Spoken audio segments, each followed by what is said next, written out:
राधे राधे। मेरा नाम है निकिता शर्मा और आप सभी का स्वागत है श्रीमद् भागवत गीता की इस श्रृंखला में। पिछले श्लोकों में हमने समझा कि किस प्रकार श्री कृष्ण कहते हैं कि जो परमात्मा, जीवात्मा और प्रकृति के सत्य और तीनों गुणों की अंतः क्रिया को समझ लेते हैं, वे पुनः जन्म नहीं लेते। उनकी वर्तमान स्थिति चाहे जैसी भी हो, वे मुक्त हो जाते हैं। चलिए आज बढ़ते हैं अगले श्लोकों की ओर। श्रीमद् भागवत गीता के 13वें अध्याय के 25वें श्लोक में कहा गया है, ध्यानेनात्मनि पश्यन्ति केचिदात्मान मात्मना अन्ये सांख्येन योगेन कार्य योगेन चापरे। अर्थात कुछ लोग परमात्मा को ध्यान के द्वारा अपने भीतर देखते हैं, तो दूसरे लोग ज्ञान के अनुशीलन द्वारा, और कुछ ऐसे हैं जो निष्काम कर्मयोग द्वारा देखते हैं। भगवान अर्जुन को बताते हैं कि जहाँ तक मनुष्य द्वारा आत्म साक्षात्कार की खोज का प्रश्न है, बद्ध जीवों की दो श्रेणियां हैं। जो लोग नास्तिक, अज्ञेयवादी तथा संशयवादी हैं, वे आध्यात्मिक ज्ञान से विहीन हैं, किंतु अन्य लोग जो आध्यात्मिक जीवन संबंधी अपने ज्ञान के प्रति श्रद्धावान हैं, वे आत्मदर्शी, भक्त, दार्शनिक तथा निष्काम कर्मयोगी कहलाते हैं। जो लोग सदैव अद्वैतवाद की स्थापना करना चाहते हैं, उनकी भी गणना नास्तिकों एवं अजैयवादियों में की जाती है। दूसरे शब्दों में केवल भगवत भक्त ही आध्यात्मिक ज्ञान को प्राप्त होते हैं, क्योंकि वे समझते हैं कि इस प्रकृति के भी परे वैकुंठ लोक तथा भगवान है, जिसका विस्तार परमात्मा के रूप में प्रत्येक व्यक्ति में हुआ है और जो सर्वव्यापी है। निसंदेह कुछ लोग ऐसे भी हैं जो ज्ञान के अनुशीलन द्वारा भगवान को समझने का प्रयास करते हैं। इन्हें श्रद्धावानों की श्रेणी में गिना जा सकता है।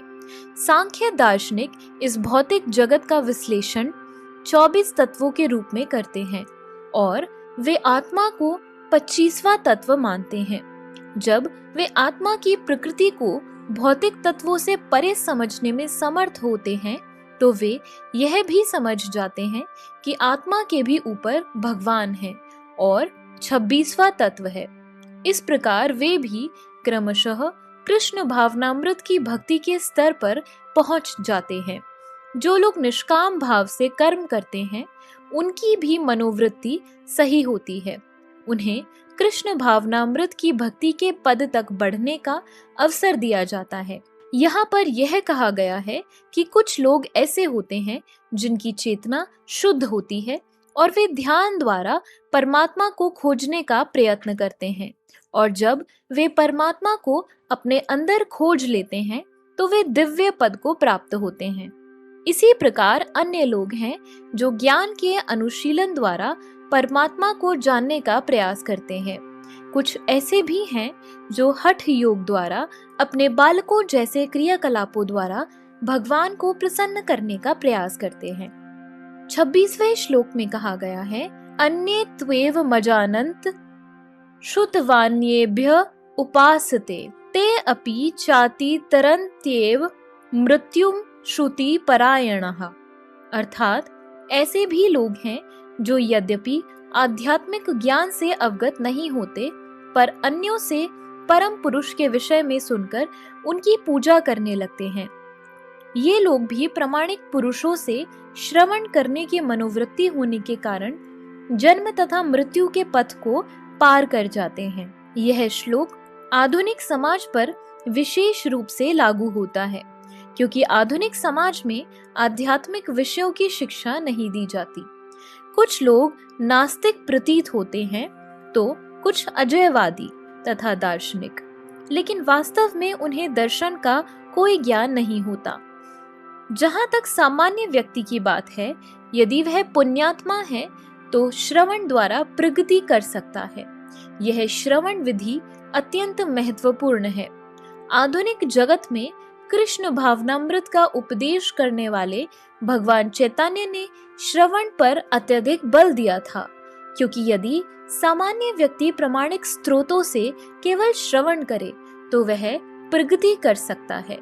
विशेषतया चैतन्य महाप्रभु के अनुसार यदि वह हरे कृष्णा कृष्णा कृष्णा हरे हरे, हरे राम राम राम हरे हरे, यह दिव्य ध्वनि को सुने।